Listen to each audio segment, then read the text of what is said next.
Hello, this is Danny Ryan, and welcome to the Three Will Podcast. Today I have Pete Skelly here with me. Hey, Danny. How's it going? Pretty good. They say the third time's a charm, right? It is Three Will. Okay, it is Three Will. This is our third take. It's a Friday afternoon.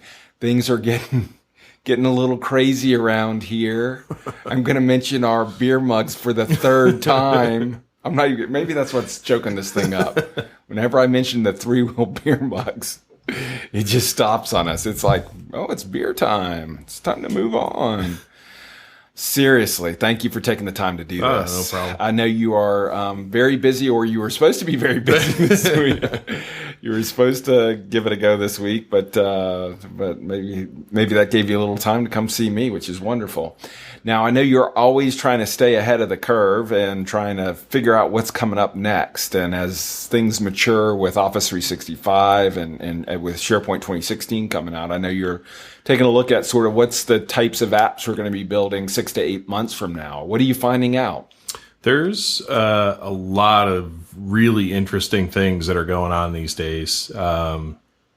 There's so much that's happening. New sort of Microsoft. You've mentioned recently in both podcasts and blog posts about the new Microsoft, the things that Satya Nadella is doing that's working in cultural change, them being open source. A lot of what they're doing, things like getting ASP.NET Core to run on Linux and Mac, containers coming. So a lot of my day job these days has been extremely busy with some client work. Those darn clients, getting away, always.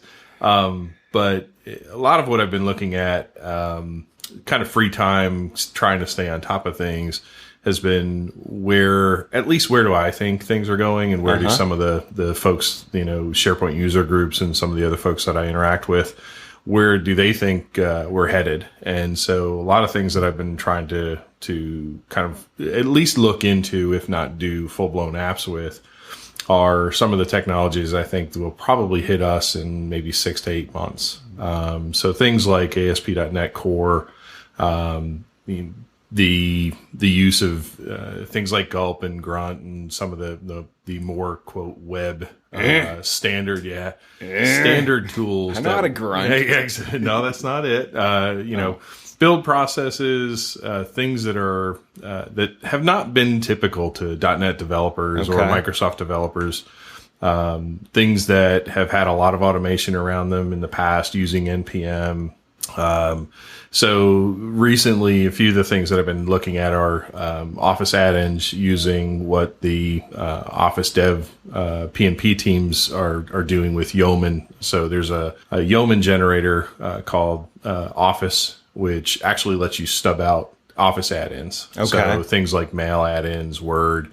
A lot of what they've been doing is really powerful, layering in things like how to put items and icons in the functionality in the ribbon, things like using Angular and ADAL within that Yeoman generator to actually be secure in the things that you're creating, doing it on a Mac or on Windows.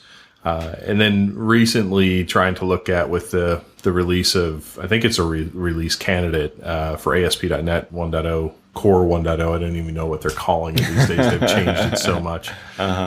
Just looking at that and trying to figure out, how are we going to do things in the SharePoint world, the world that we live in, between SharePoint 2016 that's coming to on-prem, what's coming out in Office 365 in the next few months with Build and Connect coming.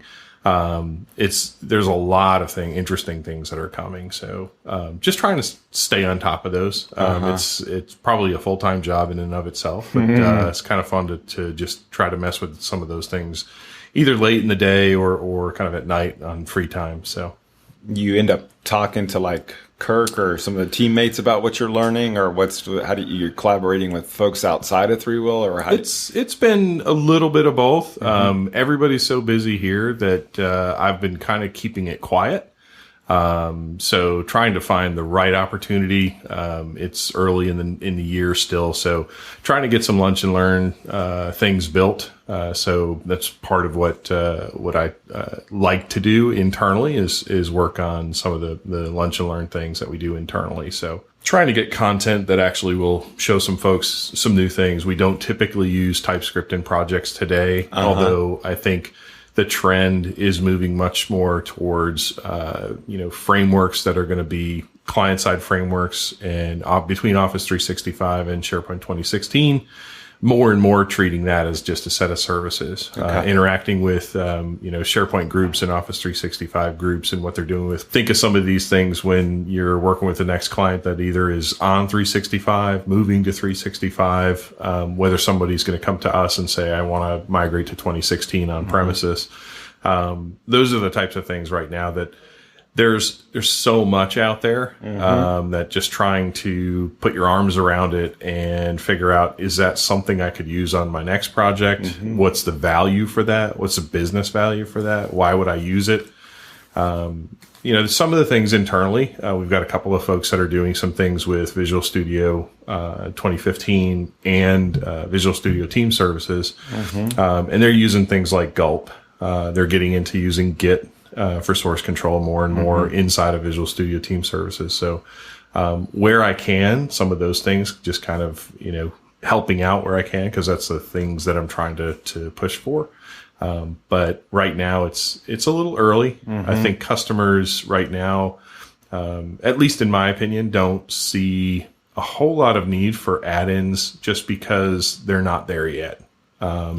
Getting to Office 365 or getting to even SharePoint 2013 on premises is probably the biggest hurdle for folks right now. They're still in the midst of doing those upgrades and trying to migrate versus trying to make wholesale changes and make giant custom applications. And there's such an ecosystem. I think the Office apps and SharePoint apps right now, all the whole add-in story, I think some folks are probably waiting to see how that's going to play out. Like, are there major vendors that are going to come out with things? Nintex is a great example. Things like DocuSign. But I think within this probably next, 6 to 9 months, we'll probably see an uptick in some of those requests. And my gut says that's where the bulk of consulting, as far as customization goes, if I'm going to move to Office 365, there probably will be a pretty robust ecosystem of apps that are going to be out there. But how do I combine these? And we talked about this, October of 2014 in one of the white papers we did. The more of these kind of microservices you get, the more you can treat things like the Files API, all the things that the Microsoft Graph is doing. To be able to expose email, calendar, files, other services, the social graph that you use. And the more you can treat those things as just consumable services and put your own customization on top, the more powerful those things become. So things like webhooks within Office 365, really interesting. How do you build solutions that add business value with those? How do you kick off processes based on, for someone like you, like sales processes, if you have someone from a specific company send you an email and you can recognize that and start other processes right from the receipt of that email versus you having to touch it, that'd be awesome. Finding those opportunities, but even being aware that technology is just very difficult right now, just staying on top of how much change is coming. So. Well, with the, I know we didn't talk about this in the prep, but with Microsoft buying Xamarin, that adds another Microsoft technology to the stack, I guess. What's going to be our approach to starting to look? Because I know we do. Mobile is something that comes up pretty often for us on projects, and we're pretty. I think we're getting really good at building responsive sites and those sorts of things. But how does this sort of fit into what we're doing for our typical application? Are we going to start to look at maybe having a component of what we do involve Xamarin, or? I don't know. I think I haven't really even used Xamarin enough to even have an opinion on it. Okay. That's fine. I think the most interesting part is, of Microsoft kind of buying Xamarin at this point is, to me, that fills out the strategy. Cloud first, mobile first. It really lets them kind of target developers on everything. If you look at the add-in model, I kind of look at the purchase of Xamarin as a parallel to what they're doing with add-ins. Okay. So the add-in model, basically separating out those add-ins into just a web application that, is being surfaced through one of those hosts. Well, it's still a web application, right? But if now you could do things like get to the native metal, and if Xamarin Forms allows you to do that, it just makes sense. Yeah. Like I said, though, I don't have enough knowledge of why you would want to choose Xamarin over something like Cordova or any of the other frameworks that might let you do that, Ionic or some of the others. So it to me makes sense. I just wonder what I know the cost of Xamarin Studio as far as a developer license has been pretty cost prohibitive. Yeah. So curious to see what would happen there, whether it gets rolled into Visual Studio and as an MSDN, as a Microsoft partner, whether you get that as part of your MSDN subscription or capabilities. But yeah, interesting purchase. I just don't know. I don't see it yet. As part of what our customers are asking for. Yeah. I think most business customers still say, well, I want it to be mobile. But if they're really pressed, those are the things that get dropped first. Unless they're truly, we have some customers that just, they're communications companies and that's what they do. So they're going to have mobile. But for the smaller, mid-sized businesses, I don't think they're there yet. But Xamarin may push them there. The ability to do those things quickly and have custom apps that integrate with what you've got in Office 365 and kind of the other story. That may just be the piece that pushes it over the edge. It'll be interesting. I think we won't see much as far as real traction from that for at least 6 months. I think it'll take that long to kind of ramp things up. Anything else you're sort of keeping an eye on right now that just to stay ahead of the curve? Anything else? There's so much out there. The most interesting pieces to me right now, I think, are container technologies, and I haven't even had a chance to really really mess with them. Darn projects, just slowing you down. You got to pay the bills, yes. But at the same time, you got to kind of keep your eye on the ball long term. Yep. So somehow finding some time to look at that is a big deal. I just think you look at PaaS, so platform as a service. Probably 2 years ago, that would have been, I don't want to say the holy grail, but it made more sense than doing something as infrastructure as a service, managing your own VMs, et cetera. And the whole Docker container mentality, and now with Windows Server 2016, I forget what technical preview it is, but they'll be supporting Docker. So being able to have a container that's really lightweight from a development perspective will be great, but being able to build a solution that doesn't rely on having to maintain, a VM, that you can actually spin up different services and test different things and different backends. I think that's the most intriguing situation. I look back in the last 10 years. I just saw a post from Joel Olson that SharePoint's 16 years old this year. So the interesting part to me is that kind of, he said Sweet 16.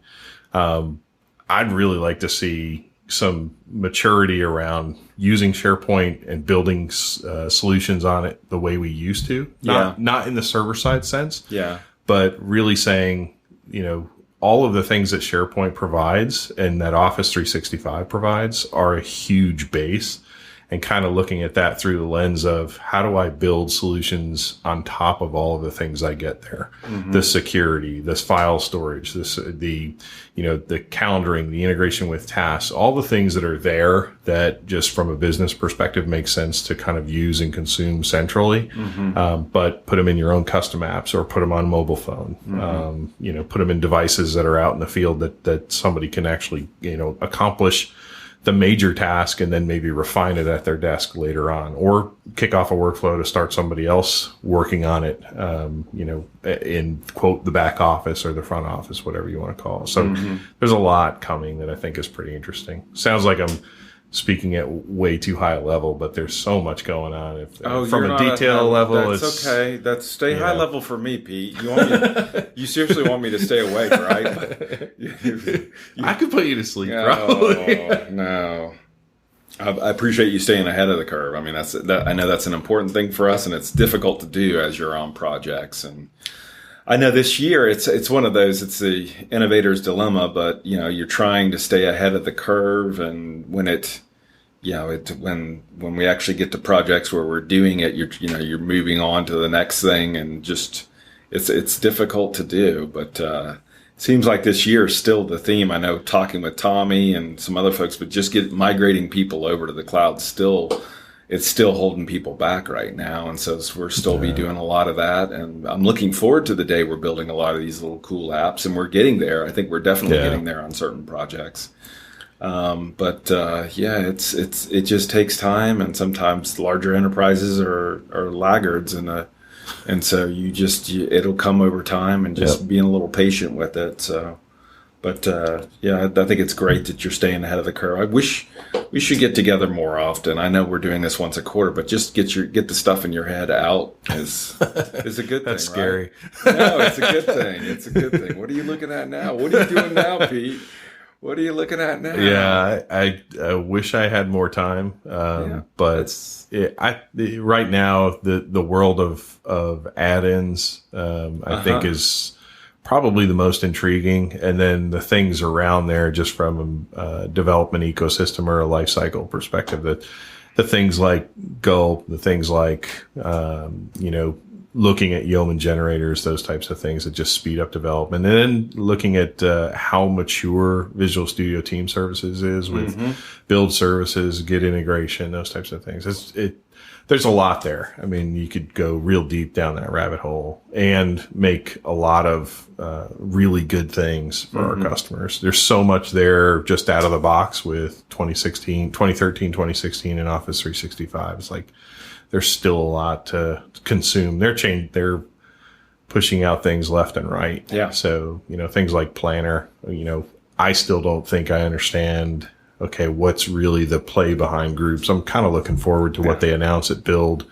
What's really the strategy behind that groups. It opens up a whole new world with Active Directory behind the scenes, but what's there? What are they going to provide out of the box? And then what are kind of ISVs going to provide as value add? And then what are the gaps going to be? Where business is going to have to fill gaps? So, a lot of questions still too. So before we wrap up, you're involved with the Atlanta SharePoint User Group. Some of the stuff coming up with that. You've got what's going on? So we just finished actually planning some of the this year's conferences. The date for SharePoint Saturday 2016 is set. So Atlanta, SharePoint Saturday Atlanta 2016 is going to be June 11th. We are also going to do Cloud Saturday. So it'll be the second annual Cloud Saturday. Nice. We just started looking for sponsors. So I'll be hitting you up for sponsorship real soon. You know what my marketing budget is. But we started, so we just actually met last night, started talking about sponsors. We'll start probably a call for speakers here coming up relatively soon. We've got a little bit, but if anybody's interested in topics, basically spsatl@live.com, I think is the email address. If not, you can always send it directly to me, and I can get it to the right folks. Typical every year Atlanta Code Camp, that's probably going to be sometime in the fall again. Good. So started planning those things. Had some really good recent talks at the SharePoint User Group. Liam Cleary from Protivity spoke on 2016 and kind of the business value behind SharePoint 2016. Nice. So a couple of really good sessions recently with SharePoint User Group. And it's not just SharePoint. We've changed the name really to the SharePoint and Office 365 User Group to cover a lot of the change that's happening. So yeah, a lot of exciting stuff happening there too. Very cool. Thank you for doing that. Thank you for taking the time to do that in your off time. And there's all this extra like I said, time there's that only you 24 have. hours. Oh my goodness. Thank you for taking the time to do this, Pete. Appreciate it. Thanks. You betcha. Pleasure. Thank you everybody for listening, and have a wonderful day. Take care.